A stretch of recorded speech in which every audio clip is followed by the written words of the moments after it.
Hi friends, గింజలు అయితే చూడండి పైకి ఇడితే ఎలా జరగబడుతున్నావా. గింజలు అంటే కానివ్వండి చాలా కష్టం. బాగా ఒళ్ళు అయితే బాగా నిప్పు వేసిద్ది. కొత్త ఇలా జరగేయాలి. ఎండకి సేపు కూడా కూర్చునే పని ఉండదు. ఈ ఎండకి ఇలాగ జరగేస్తూ ఉండాలి ఫ్రెండ్స్.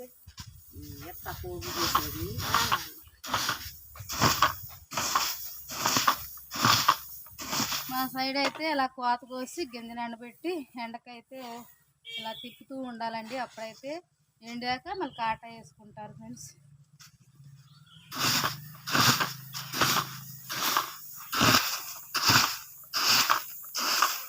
సరే ఫ్రెండ్స్, నచ్చితే వీడియో లైక్ కొట్టండి.